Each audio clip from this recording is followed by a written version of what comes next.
Alhamdulillahi Rabbil Alamin wassalatu wassalamu ala sayyidil anbiya'i wal mursalin. Amma ba'du fa'a'udhu billahi minasyaitanir rajim. Bismillahirrahmanirrahim. Assalatu wassalamu alayka ya Rasulullah wa ala alika wa ashabika ya Habiballah. Assalatu wassalamu alayka ya Nabiyallah wa ala alika wa ashabika ya Nurallah. Allahumma aftah alayna hikmataka وانشر علينا رحمتك يا ذا الجلال والإكرام. اللهم رب اشرح لنا صدورنا ويسر لنا أمورنا واحلل عقدة من ألسنتنا يفقه قولنا. صلى الله على سيدنا محمد. Kelebihan ilmu, fadilatul ilm. Allah Subhanahu wa taala berfirman di dalam Quran ini, ayat dinukilkan oleh Imam Muhammad Al-Ghazali rahmatullahi taala alaih. Syahidallahu annahu la ilaha illahu wal malaikatu wa ulul ilmi qa'iman bil qist. Allah mengakui bahwa sesungguhnya tidak ada Tuhan selain daripadanya, dan malaikat-malaikat mengakui, dan orang-orang berilmu yang tegak dengan keadilan. Apa yang kita belajar daripada ayat ini? Subhanallah. Allah Subhanahu wa taala memulai di dalam ayat ini dengan sendiri. Syahidallahu annahu la ilaha. Siapa yang mengakui? Allah Subhanahu wa taala. Kemudian wal malaikah, mereka mengakui. Kemudian wa ulul ilmi. Wa ulul ilmi ahlu ilm, yaitu ulama. Jadi dari sini kita belajar Allah Subhanahu wa taala menyebutkan diri dia sendiri, kemudian malaikat, kemudian ahlu ilmi. Berarti ulul ilm, ahlul ilm derajatnya tinggi sekali. Kemudian Imam Ghazali rahmatullahi taala menukilkan ayat yang selanjutnya, ba'da a'udzu billahi minasyaitonir rajim, yarfa'illahu alladhina amanu minkum walladhina utul ilma darajat. Artinya, diangkat oleh Allah orang-orang yang beriman daripada kamu dan orang-orang yang diberi ilmu dengan beberapa tingkat.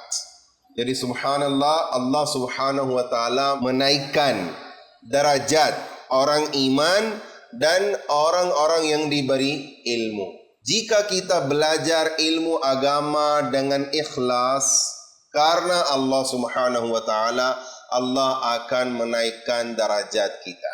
Yang selanjutnya, Ibnu Abbas radhiyallahu taala anhuma mengatakan, untuk ulama beberapa tingkat di atas orang mukmin dengan 700 tingkat tingginya.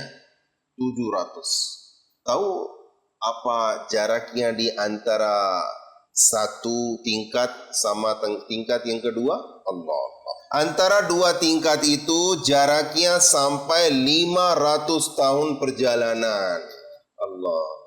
Subhanallah, saya ingat bahwasanya pada hari kiamat baginda Nabi sallallahu taala alaihi wasallam beri syafaat kepada umatnya.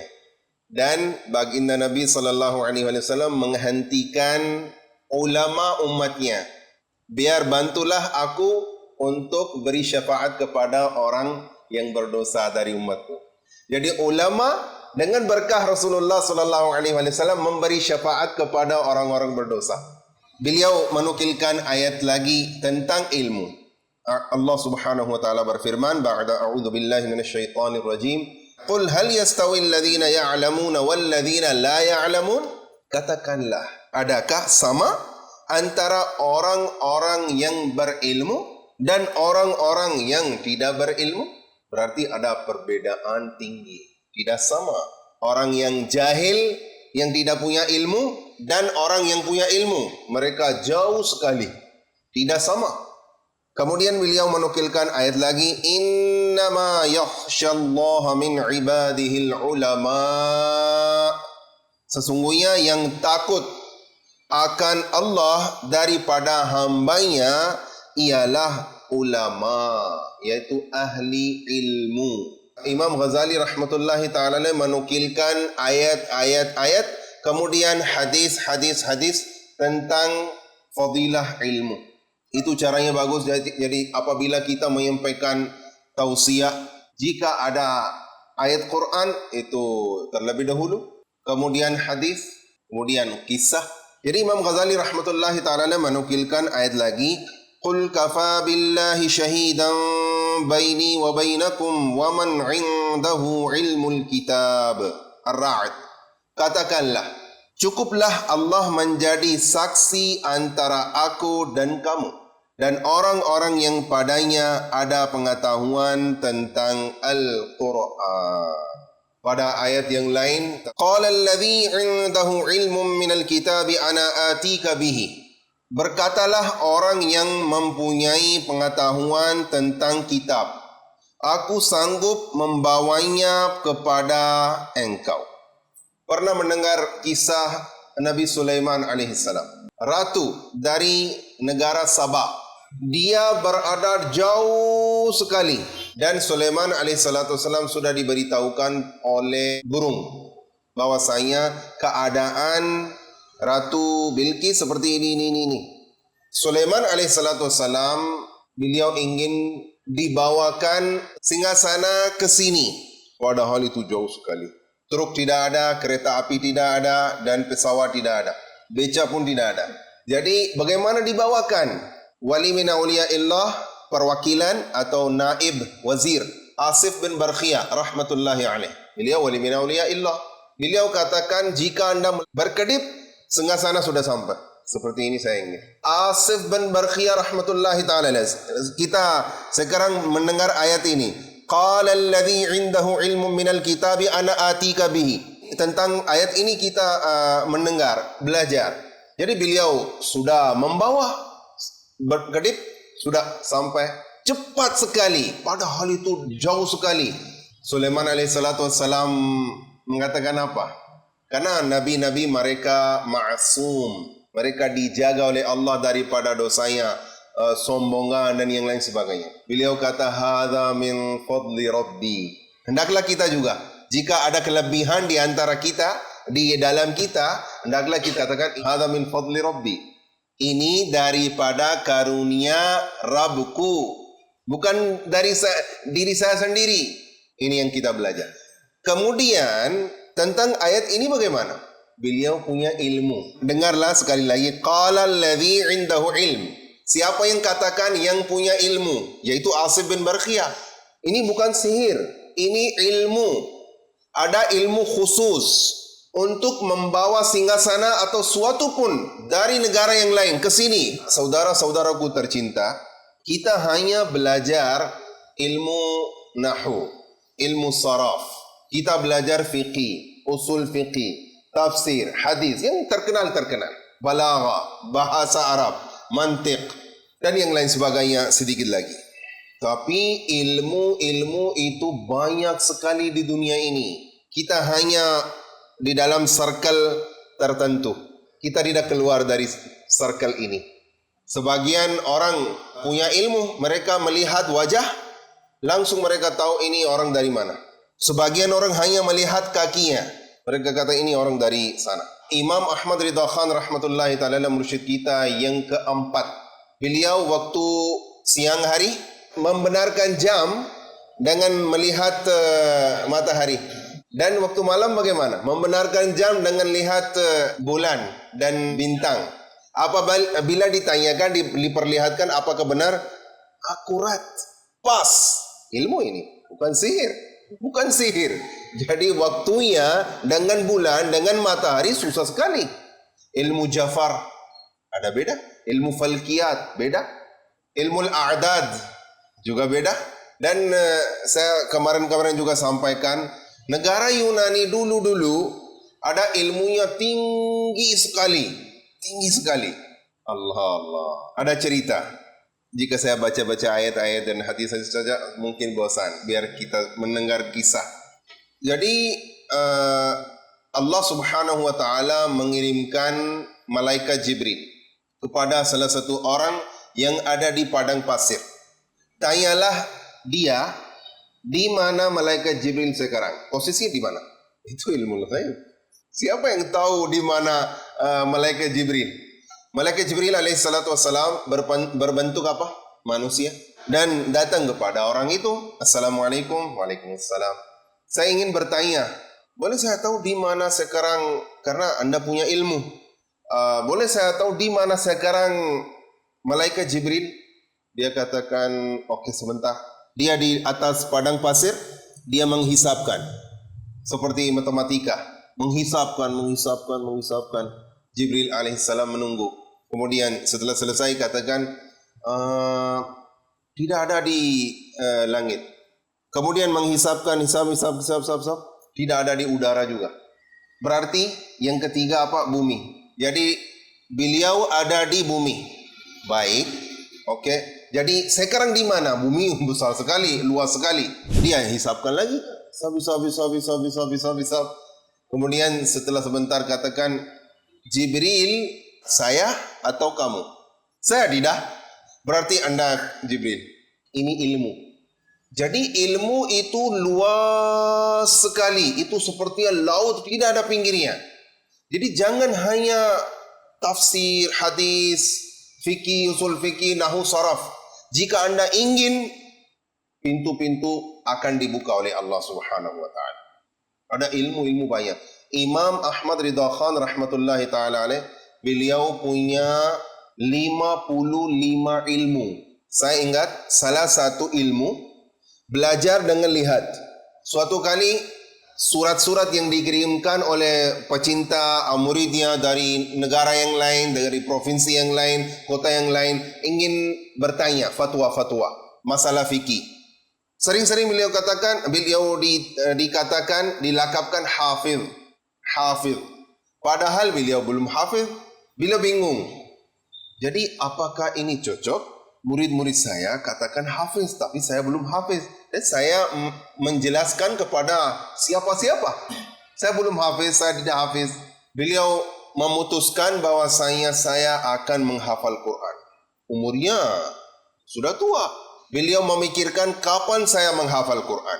Karena dari pagi sampai malam sibuk. Beliau dapat waktu di antara azan Isya sampai iqamah Isya. Inilah waktunya tersisa. Selain dari itu sibuk sekali. Dan di Ramadan, karena di Pakistan dan India, di antara azan Isya dan iqamah itu ada 15 menit. 15 menit. Maghrib itu langsung, asar juga 15 menit di antara azan dan iqamah. Jadi beliau memilih waktunya yang kosong itu di antara azan Isya dan iqamah Isya. Beliau setiap hari dari 1 Ramadan sampai 30 Ramadan, di antara 15 menit itu dia melihat saja 1 juz. 1 juz setiap hari. 1 Ramadan 1 juz. 2 Ramadan 2 juz. Tidak baca, hanya melihat. Tapi ini cara khusus, bukan seperti kita melihat. Ada cara khusus untuk melihat, itu ilmu. Setelah 30 hari beliau sudah hafiz Quran. Ilmunya banyak. Suatu kali salah satu profesor, dosen di Universitas Aligarh di India, terkenal sekali. Orang dosen, dia tidak dapat solusi untuk salah satu masalah di dalam matematika. Dia bertanya ini itu, tidak dapat solusi. Dan dia ingin pergi ke Jerman. Karena di Jerman waktu itu ada dosen yang terkenal sekali. Dia bisa menyelesaikan atau memberikan solusi, jawab. Dia ingin pergi ke sana. Tapi di sana ada salah satu dosen lain yang pecinta kepada Imam Ahmad Ridha Khan. Ayub Ali, namanya Ayub Ali. Ayub Ali katakan kepada profesor tersebut, mohon pergilah kepada Imam Ahmad Ridha Khan, tuan guru kita. Dia katakan, siapa ini? Ini salah satu ulama. Ya, salah satu ulama, kiai, ustaz, mengajar kitab kuning. Jadi tidak tahu matematika. Biasanya ustaz, kiai, mereka tidak tahu maupun bahasa Arab atau matematika atau kimia atau biologi. Mereka tidak tahu. Tapi hanya coba aja. Jerman jauh sekali. Biar di India saja, di tetangga. Oke, siap, saya pergi, gak apa-apa. Dia pergi. Assalamualaikum warahmatullahi wabarakatuh. Waktu itu beliau sakit, demam, tidak bisa berdiri. Assalamualaikum warahmatullahi wabarakatuh. Nama saya begini, saya dapat masalah ini. dan ingin mencari solusi. Okey, masalahnya apa? Dia katakan ini masalah bukan seperti ini. Anda sedang berbaring dan Anda menyelesaikan masalah ini atau berikan solusi masalah ini. Tak apa-apa, sampaikan aja. Dia sudah sampaikan. Imam Ahmad Ridha Khan sedang berbaring karena dia tidak bisa duduk. Beliau langsung sudah selesai masalah, sudah memberikan jawab. Dia heran sekali. Dari mana Anda belajar matematika? Saya belum belajar. Saya hanya belajar plus, minus, dan multiply daripada ayahku. Ini saja yang saya belajar. Saya ingin belajar lagi, tapi ayahku katakan jangan masuk di dalam matematika banyak. Ini insya Allah akan memberikan kepada Anda. Dia katakan saya ingin pergi ke Jerman untuk dapat solusi ini. Anda berikan solusi langsung. Hadza min fadli Rabbi. Jadi dia sudah menjadi murid, sudah taubat daripada dosa-dosanya juga, sudah menjadi orang saleh juga. Ilmu. Kita di sini membahas tentang ilmu. Ilmu banyak sekali. Banyak sekali. Ilmu itu sifat siapa? Allah. Wallahu alladzi la ilaha illahu alimul ghaibi wasyahadah. Alim, sifat Allah Subhanahu wa taala. Hendaklah kita bersungguh-sungguh. Hendaklah kita berusaha, berjuang untuk mendapatkan ilmu. Suatu kali Allah Subhanahu wa taala mengatakan kepada Nabi Musa alaihissalam, saya meletakkan ilmu di dalam safar, perjalanan, dan ju dan perjalanan. Akan tetapi orangnya ingin memperolehnya di watan dan syab'il batan. Watan artinya di Aceh saja, menetap di Aceh, tidak keluar ke Mesir, Yaman, Pakistan, Turki, Afghanistan, atau di luar provinsi. Akan tetapi orangnya ingin mendapatkan atau memperolehnya di dalam watan. Watan itu di tanah air atau kampung atau kotanya, dan di syab'il batan, dengan kenyang perut. Pernah antum mendengar dari kitab Ta'limul Muta'allim Tariqut Ta'allum, Imam Zarnuji rahmatullahi ta'ala pernah menulis, saya kira jika tidak salah, jika santri sudah kenyang dan kemudian belajar, itu sepertinya dia menulis atas air. Jika sudah tulis, ada terlihat? Tidak terlihat apapun. Jadi apabila kita makan dengan syab'il batan, yaitu kenyang perut, uap itu naik ke otak kepala. Bukan artinya jadi tidak bisa belajar ilmu di dalam kampung atau watan atau ini. Enggak. Berkahnya banyak. Jika ingin mendapatkannya harus keluar daripada watan, harus keluar daripada provinsi. Ada ayat lagi, a'udzubillahi minasyaitonir rajim, khalaqal insana 'allamahul bayan. Artinya Tuhan menjadikan manusia dan mengajarkannya berbicara terang. Di dalam tafsir ini, khalaqal insana 'allamahul bayan, ada yang mengatakan insan di sini dimaksudkan baginda Nabi Muhammad sallallahu alaihi wasallam. 'Allamahul bayan, Allah Subhanahu wa taala mengajar Nabi Muhammad sallallahu alaihi wasallam al-bayan. Man yuridillahu bihi khairan yufaqihu fid din wa yulhimhu rusydah. Barang siapa dikehendaki Allah akan memperoleh kebaikan, niscaya dianugerahinya pemahaman dalam agama dan diilhamnya petunjuk. Al-ulama'u warathatul anbiya. Orang berilmu, yaitu orang-orang ulama, itu adalah pewaris dari nabi-nabi. Abu Hurairah radhiyallahu ta'ala anhu suatu kali keluar daripada masjid dan melakukan daurah wilayah yang kita malu. Bagaimana kita keluar dari gang, jalan-jalan, mengajak kepada yang lain. Ini tidak ada adat di Indonesia. Mari kita belajar daripada Abu Hurairah radhiyallahu ta'ala. Beliau keluar daripada masjid dan masuk pasar sendiri, tidak ada yang menemani. Beliau mengundang orang, wahai orang-orang, saya ingin mengajak antum ke masjid.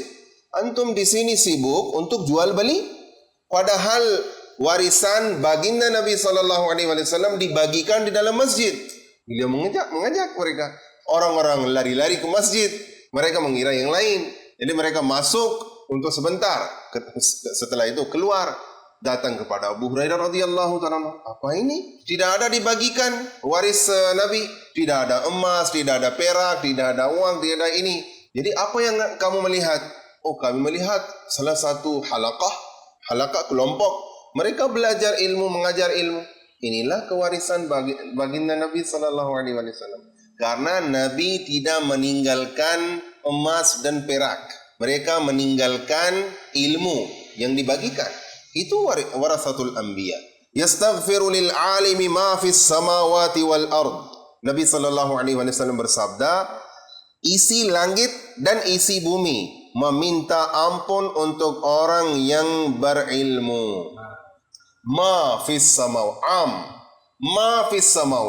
apa saja, maupun batu, gunung, pohon kecil, pohon besar, ikan di dalam laut, semut, ular, apapun. Ma fis samawati wal ard. Ma itu umum. Apa saja yang ada di dalam bumi atau di langit, semua meminta ampunan untuk alim. Baginda Nabi SAW bersabda, khaslatani la yakunani fi munafiq, husnu samtin wa fiqhun fid din. Dua perkara tidak dijumpai pada orang munafik. Baik kelakuan, itu pertama. Baik kelakuan itu artinya diam. Diam saja, jangan berbicara tanpa alasan. Jangan berbicara sia-sia. Berbicaralah tentang faedah, banyak saja. Itu bagus sekali. Seperti saya berbicara. Jadi itu berbicara bagus. Dan yang kedua, berpahaman agama. Fiqhun fid din. Atau pemahaman di dalam agama, tentang agama. Al-imanu uryanun wa libasuhu taqwa wa zinatuhul haya'u wa thamaratuhul ilm. Maksudnya apa? Maksudnya atau artinya iman itu tidak berpakaian. Jadi pakaiannya apa? Pakaiannya ialah taqwa. Maupun kita di dalam rumah atau di luar rumah, kita tidak berdosa karena Allah Maha melihat. Perhiasannya apa? Perhiasan iman apa? Ialah malu, rasa malu. Dan buahnya ialah ilmu. La mautu qabilatin aisaru min mauti alim. Baginda Nabi SAW bersabda, sesungguhnya mati satu suku, bangsa, adalah lebih mudah daripada mati seorang yang berilmu. Satu alim wafat itu lebih berat daripada satu suku yang mati. Satu suku ribuan, ratusan, berapa orang, satu suku sudah mati. Itu mudah. Tapi satu alim yang wafat itu lebih berat. Karena satu alim, dia memberikan petunjuk kepada umat, kepada sukunya dengan izin Allah, dengan karunia Allah Subhanahu wa taala. Dan dia menjaga umat Islam daripada syaitan. Baginda Nabi SAW bersabda, Imam Ghazali rahmatullahi ta'ala menukilkan hadis ini, yuzanu yawmal qiyamati midadul ulama'i bidami syuhada. Ditimbang pada hari kiamat tinta ulama. Mereka menggunakan tinta ya, ulama. Ditimbang pada hari kiamat tinta ulama dengan darah syuhada. Orang-orang syahid mempertahankan agama Allah. Man tafaqqaha fi dinillahi azza wa jalla kafahu Allah ta'ala ma ahammahu wa razaqahu min haitsu la yahtasib. Baginda Nabi SAW bersabda, barang siapa memahami agama Allah, niscaya dicukupkan Allah akan kepentingannya dan diberikannya rezeki di luar dugaannya. Baginda Nabi SAW bersabda, Auhallahu azza wa jalla ila Ibrahim alaihi salam, ya Ibrahim, inni alimun uhibbu kulla alim. Diriwayatkan Allah kepada Nabi Ibrahim alaihi salam, hai Ibrahim, bahwasanya aku maha tahu menyukai tiap-tiap orang yang tahu, yaitu berilmu. Sinfani min ummati idza salahu saluhan nas wa idza fasadu fasadan nas. Siapa mereka dua? Al-umara wal fuqaha. Dua golongan dari umatku, apabila baik niscaya baiklah manusia semuanya, dan apabila rusak niscaya rusaklah manusia seluruhnya. Pemimpin yang seperti presiden, gubernur, seperti itu. Amir-amir dan ahli-ahli fiqih, ulama dan amir-amir, mereka sudah menjadi baik, seluruh manusia menjadi baik. Jika mereka rusak, seluruh manusia rusak. Dan subhanallah, fadlul alimi alal abidi ka fadli ala adna rajulin min ashabi. Kelebihan orang berilmu dari orang abid, orang yang banyak ibadahnya, seperti kelebihanku dari orang yang paling rendah dari sahabatku. Dan ada lagi baginda Nabi sallallahu alaihi wasallam bersabda, fadlul alimi 'alal 'abidi ka fadlil qamari lailatal badri 'ala sairil kawakib. Kelebihan orang berilmu atas orang abid adalah seperti kelebihan bulan malam purnama dari bintang-bintang yang lain. Yashfa'u yawmal qiyamati thalathatun, al-anbiya'u thumma al-ulama thumma syuhada. Allah. Yang memberi syafaat pada hari kiamat ialah 3 golongan, yaitu para nabi, kemudian alim, ulama, dan kemudian para syuhada. Subhanallah. Saya kira untuk hari ini cukup tentang fadilah ilmu daripada Ihyaul Ulum. InsyaAllah jika ada izin Allah subhanahu wa ta'ala, kita belajar lagi. Mohon hadirilah supaya kita belajar terus tasawuf daripada Ihya Ulumuddin. Amin bijahin nabiyil karim alaihi afdalus salati wat taslim. Wallahul muwaffiq ila aqwamit tariq. Assalamualaikum warahmatullahi wabarakatuh.